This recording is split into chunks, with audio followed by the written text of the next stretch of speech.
Thank you very much for the introduction. I'll also say a couple of words about myself. So it is my pleasure to present on this topic, a topic near and dear to my heart.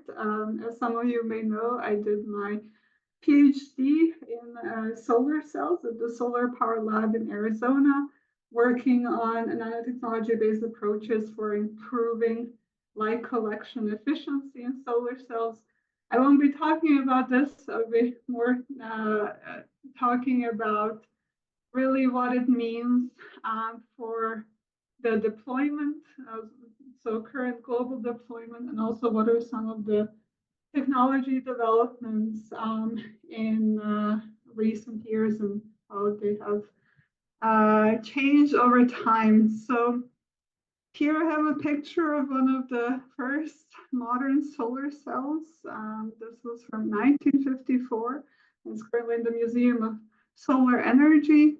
This was a silicon solar cell that was then only 4% efficient. So we have made quite an improvement over these past decades. So what actually spurred this topic? I think a lot of you may be aware of this article that has been being spread online from The Economist on the exponential growth of solar power. And this is something that the PV community has been talking about for years, but now it's finally being widely shared. So just a month before, this was already shared in a PV magazine that the solar energy production can soon pass nuclear and hydro in terms of electricity generation, despite its relatively low capacity factor. And nuclear, it is said that it will surpass nuclear in 2026, wind in 2027, hydro in 2028, gas in 2030, and coal in 2032, which would then make it the largest source of electricity. Now, even a year before, we were already talking about this. This was actually presented last year at the EU PVSEC conference, looking at how solar capacity has already surpassed nuclear and hydro. So there is a difference, of course, between electricity and capacity. Solar has a low capacity factor, which means that it requires more capacity to generate the same amount of electricity. So on the left, we can see how electricity from the different energy sources has evolved over the years. This is from 1919 to 2020. And for the different technologies. So we can see for wind and solar, we see a very large increase, whereas hydro and nuclear have remained relatively constant. And here we see the total for electricity. For capacity, we see wind and solar here. And recently, in terms of capacity, solar has surpassed wind, nuclear, and hydro. How does that look like now in terms of, let's say, if we present this data also differently in terms of electricity generation capacity, and the net expansion of electricity generation capacity, we can see that yes, solar is still a small part of the total generation, but it is growing. So we can see just from 2018 to 2022, we have an increasing share here. In terms of electricity generation capacity, we are seeing a much larger impact. And then in terms of net expansion, solar has already contributed in 2021 and 2022 more than 50% of the newly added capacity. So here we have those also summarized. So in terms of electricity generation on the global scale, there is an estimate of about 4.6%. For the generation capacity, about 12.8%, and in terms of net expansion, 56.1%. And you can see just how drastically that has evolved.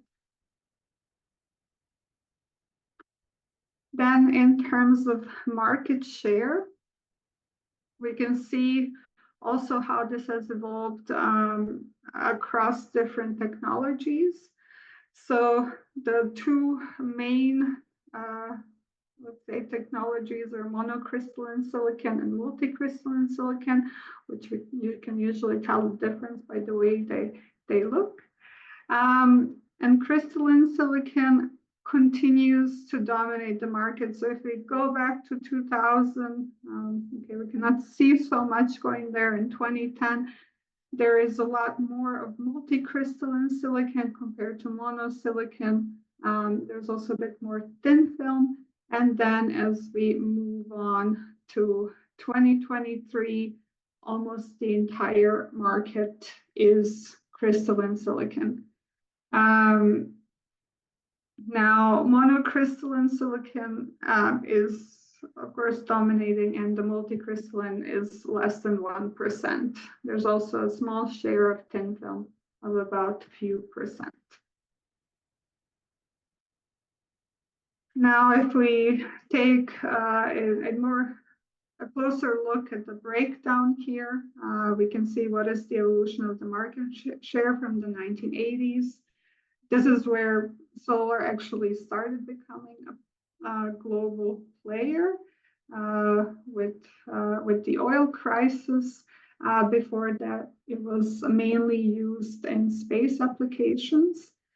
So here we see monocrystalline silicon kind of dip down, actually recently as well, as recent as 2016, and multicrystalline really took off. And just within a few years, the multicrystalline market shrunk, and monocrystalline is now dominating.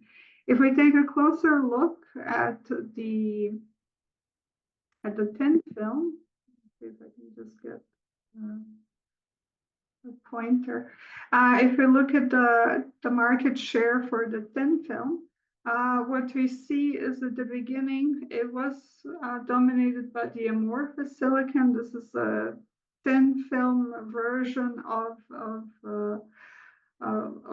silicon, basically, that can be deposited. It's easier to manufacture. And at the beginning, it was quite dominant, but due to low efficiencies, it basically disappeared from the market. And now we have a dominant technology in form of cadmium telluride, and recently also SIGs, but that has decreased as well in the past years. So there are actually only a few dominant players in this. Now, before I go into what that looks like in terms of the players, global players on the market, in terms of manufacturing, I just need to quickly mention what are the key stages of the manufacturing process for solar PV to better understand how these supply chains could be impacted. So this is mainly for the silicon technologies, multi and monosilicon. We always have to start with the polysilicon, which is then grown into ingots. These are single, for monocrystalline silicon, these are single crystal high purity ingots. And then for monocrystalline, they're made into blocks. This is not so important, but just wanted to mention. Then they're cut into wafers, they're processed into cells, and then they're assembled into modules. So having a module will depend on having all the previous steps. Now, why is that important? If we look at the PV market share by the process step and by the country, first, let's look at the demands. So just from 2010 to 2021, how the demands have evolved. So in 2010, most of the demand was coming from Europe and then being supplied by the other countries. And now in 2015 and 2021, this is actually diversified a lot more with China, Europe, North America, Asia Pacific, and India, and then the rest of the world really becoming key players in driving the demand. In terms of manufacturing, at the beginning, this was quite diversified with China, Europe, and North America playing somewhat equal roles. And nowadays, this is becoming more and more concentrated in China. So this is for the first step of the process. The second step of the process, if you look at 2021, is mostly dominated by China and Asia Pacific for the cells as well. And then for the modules, so for the assemblings of cells into the modules, we see more presence from Europe as well. Now, in terms of PV performance, so of course we have the lab efficiencies. They tell us a bit about what the limits are in terms of where we can potentially go on the larger scale. And here there are comparisons for the cells and the modules of the different technologies. So in the top is the silicon monocrystalline cell versus the module. So the modules will always have slightly lower efficiencies due to interconnections and also to some of the white spaces in between the cells, or empty spaces between the cells that do not capture solar energy. Then for multicrystalline, what it is for the cell and the module. For the SiGs, these are copper, indium, gallium diselenide cells.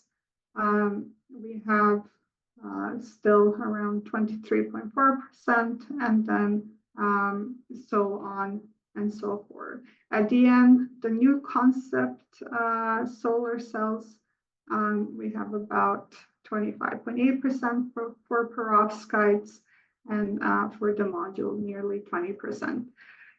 How do these then translate to what we see in commercial PV modules? So here we have them for crystalline silicon, cadmium telluride, and SiGs. And for crystalline silicon, we can see that, let's say, the weighted average efficiencies from the report from Fraunhofer are about 21.6%. So still quite good, and yeah, not at the, of course, we can never go as high as the lab efficiencies. There are also issues with the manufacturing process, having all the cells the same, interconnecting them. But this is still quite a high achievement. And then these are the nominal power ranges for these commercial modules. For cadmium telluride, there's actually not as many players in manufacturing. So range is smaller. There's also not as much diversity in terms of the technology, whereas in crystalline silicon, we actually have kind of subcategories. In SIGs, these are now quite widely used in building integrated PV. So it's still a niche market, and that's why also the efficiencies somewhat vary more widely for this category. Now, if we break this down more into the different trends in efficiencies, so here we have market share, and on the x-axis we have the year.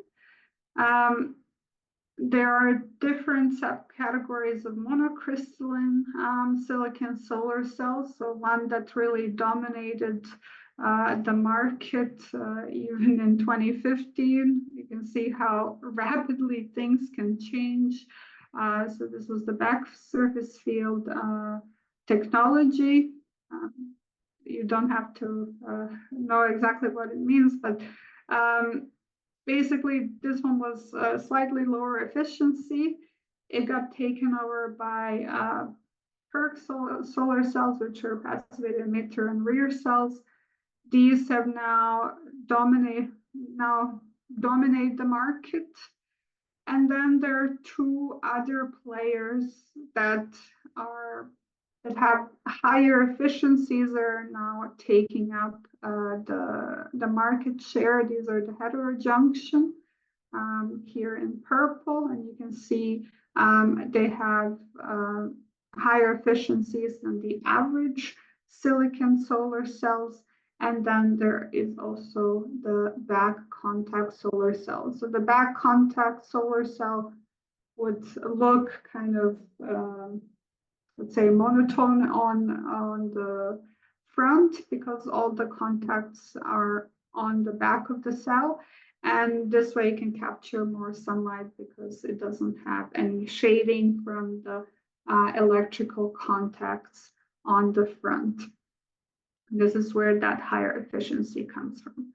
So since 2015, we can see that the average cell efficiencies have increased from about 17% to 21%, which is quite an achievement in such a short time.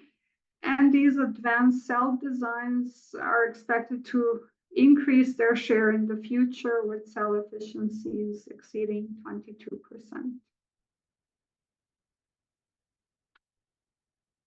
Now, this is one of the, let's say, charts that's quite widely shared within the PV community that's really working on pushing the limits of solar cells. So these are the best research cell efficiencies since about 1976. And as you can see here, these are for crystalline silicon. So what are the limits there that we have so far reached? So for silicon heterojunction technology, we're now at 27.1%, so not concentrated. There are also some with the concentrated values, but these we can ignore for most applications. And then the other single crystal non-concentrated, which is about 26.1. And so these, as you can see, have stayed somewhat stable over the years. There were quite a few developments, let's say from the 2010 to about 2017, 2018, and then it leveled off.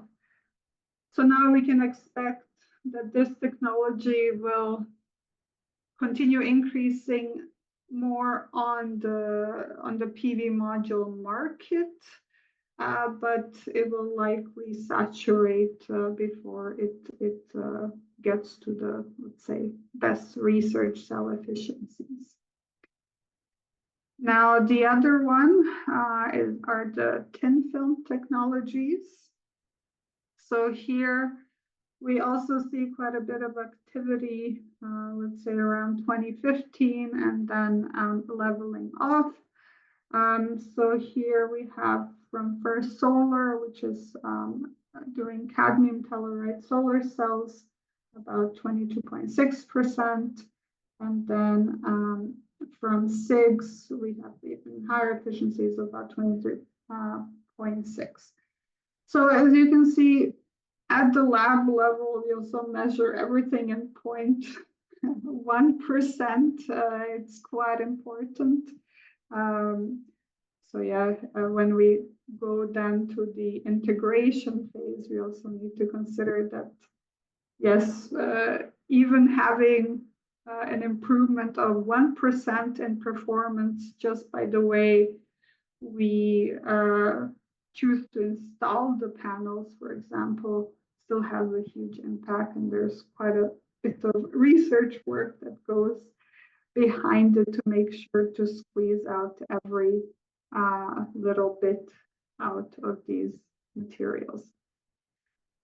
So what if we look at what are the potential new frontiers?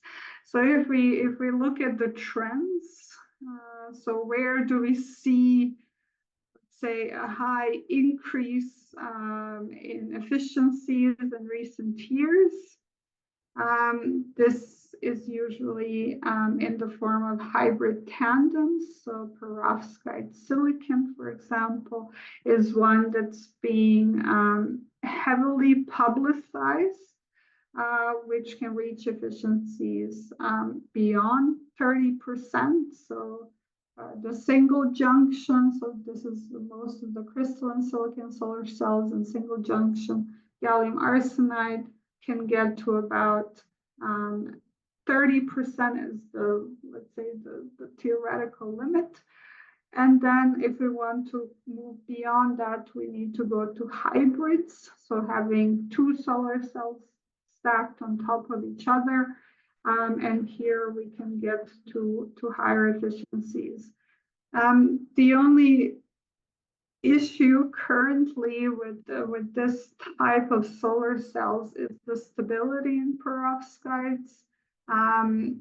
So currently there is no long-term stability, but because this is a research area that is quite active, a breakthrough can be expected. So we wouldn't want to say that there is no potential there yet. But it is still heavily in the research phase to ensure that we can have panels that can highly perform over 10, 20, even 30 years. And then up here, these are really a special type of cells that they're really expensive to manufacture. They have 4 junctions, so 4 different types of cells stacked on top of each other. And under concentration, they can reach even 47.6%. The other players are gallium arsenide solar cells. They have efficiencies about 30%. The only issue there is also that they're quite expensive, so they're mainly used for space applications. So that's more or less for, let's say, the breakthroughs that we may expect to potentially transition into the market. But it's still, let's say, too early to tell. Now, in terms of cost, one thing that is quite has been quite consistent in PV is that when the production is increasing, that the module price is decreasing quite heavily. So basically see the evolution from the 1980s to today, and there has been a significant price difference. So as we basically produce more and the demand for it grows, the price may continue to go down. However, there are limits to it. There are competing resources, of course, and this could cause some issues, which I will cover later in this presentation. And then PV production is, of course, energy intensive, especially for the crystalline silicon technology, which is the most dominant one. And so it has increased over the years. And the parts that are most energy intensive is getting to the solar grade silicon. So having let's say high purity silicon. It's not as high purity as for some of the electronics, but still between metallurgical grade and high purity. And then creating the ingots, actually growing these single crystal structure requires quite a bit of energy. For the solar cells and modules, this is lower.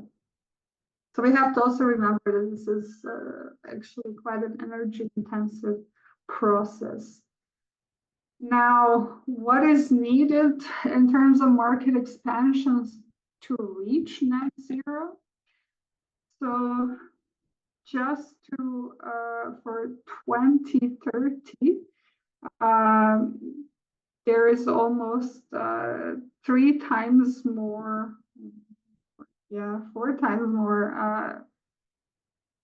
capacity that is needed in 2030. And then also investment in the different supply chains will double in that case.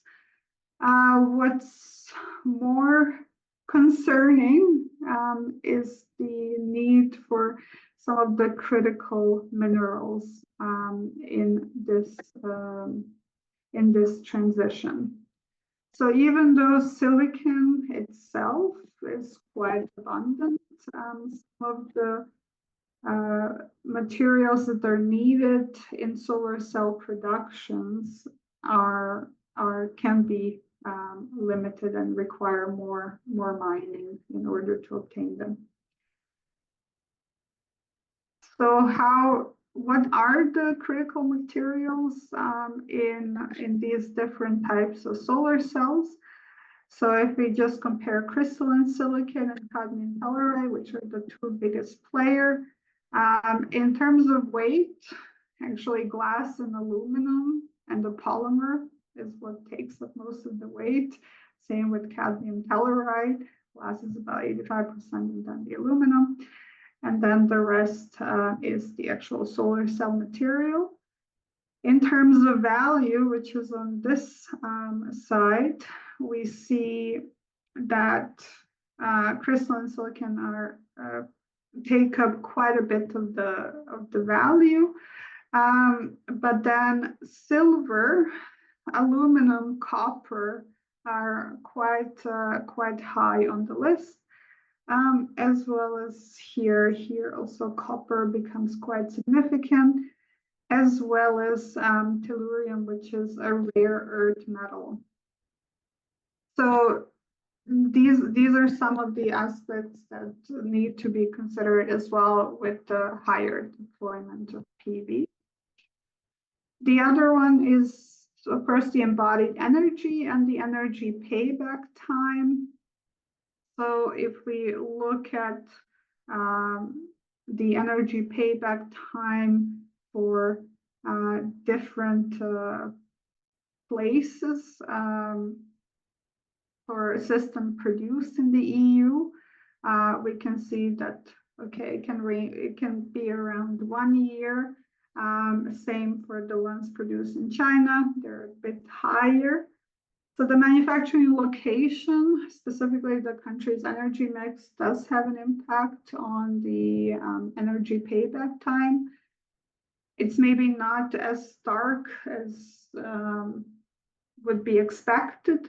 And it also is quite dependent on where you put these panels. So the more sun you have, the faster the energy payback time, but it still doesn't go much higher than, for example, 1.5 years if we put them in the, let's say, correct position. But this doesn't mean that the embodied emissions time would have the same payback. So the embodied emissions time will depend really on the country's energy mix, where the panel is placed, and also on when the electricity is exported from these panels to the grid. So one of the other topics that's quite discussed recently is the recyclability of solar panels. And so far, there isn't a high concerted effort to actually recycle the panels. But it's coming more into the focus. With higher deployment, this is of course going to be more and more of a topic, and the focus should be placed on these more expensive and impactful materials. And as I mentioned before, the silver, aluminum, glass, copper, tellurium.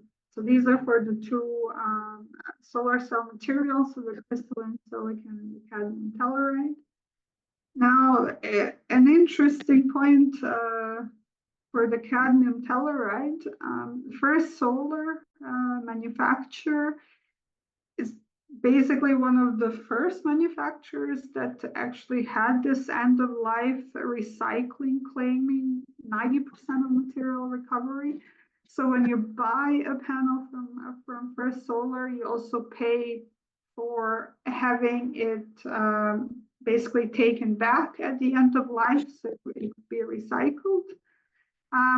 In terms of crystalline silicon, there are a few players in Europe that are trying to reclaim some of the materials, and this will become an important issue especially for these more critical materials.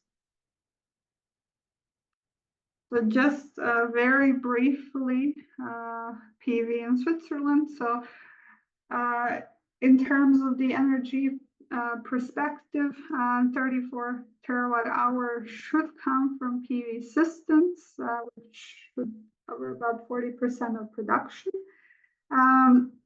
And so most of this expansion is also expected to take place on the building level. As you can see, currently, if we look at the breakdown of the number of installations by type and year, most of the installations are occurring in single-family homes here in blue. And here, how much of that is in terms of capacity. So these are many but smaller systems. Same for multifamily homes. That is the second biggest place where the PV is installed, and also in terms of capacity. Then the industry, there is a smaller number, but a larger capacity, about the same as the residential sector. And then the agriculture, service, and public sector has a smaller and smaller impact in this case. sorry, I forgot to mention how much the demand. It's about, I think, 8% or 9% recently. And so compared to other countries, even to some of the neighboring countries, most of the capacity is coming from these smaller systems. In terms of cost, this has quite an impact. If we look at smaller systems, so 2 to 10 kilowatt, compared to a larger system, 300 to 1 megawatt, the price can be almost the median price can be almost 3 times higher per kilowatt. And it actually increased a bit compared to 2021. And so in a smaller system, the modules are actually quite a small portion, less than 20%, compared to larger systems. So in this case, it does make more sense to go actually for higher quality modules, like where you can get more electricity out of them. And then we can see also that some of the disturbances in the market can lead to a price increase. So while median specific costs have decreased in recent, let's say, in general trend overall, just in the past couple of years, the prices have actually gone up. And as you know, we went through a pandemic. We had some supply chain disruptions, so this can have quite an impact, and something that should also be considered in the models. And then, yes, in the Swiss context, of course, there are quite a patchwork of feed-in tariffs and electricity tariffs, which make it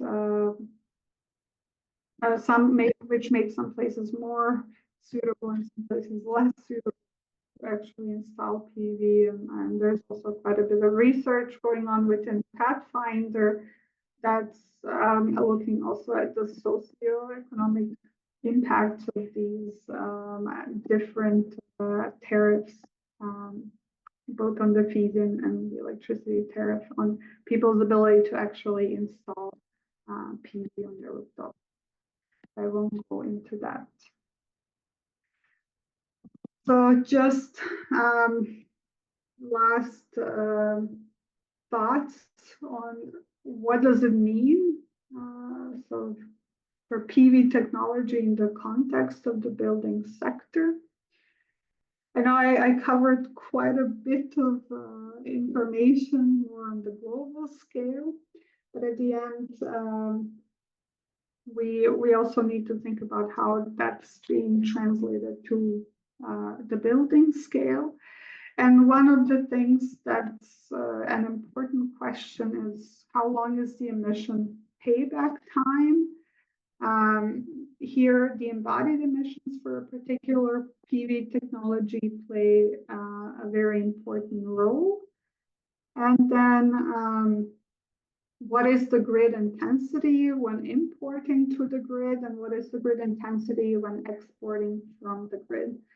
So if we take some, let's say a PV panel that was produced in a region with high carbon intensity and then placed in a region like Switzerland, which has during summer quite low carbon intensity, but high carbon intensity during winter, it means that the net zero energy building, for example, that may export the same amount or more than they import, if they export during the times when the intensity of the grid is low, but import when the intensity of the grid is high, of course, then the emission payback time ends up being longer.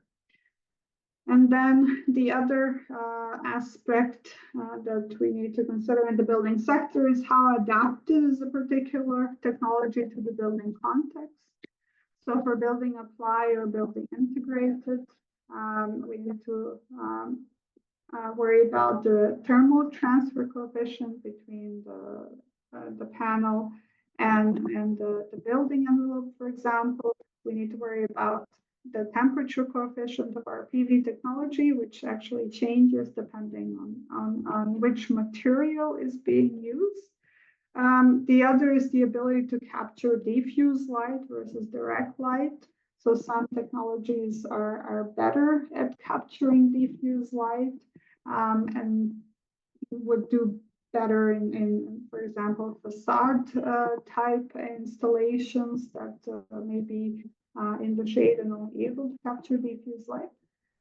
And then at the end is the longevity for PV in the building sector, if they should form part of the building envelope, especially, we need to make sure that they are long-lived. So this also impacts how much of an emission reduction potential a particular installation can have.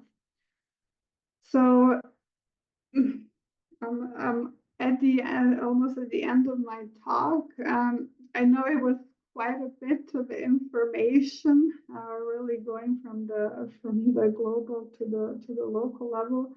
And these questions are actually something that we are looking into in our models currently, and hopefully we'll be able to share that with you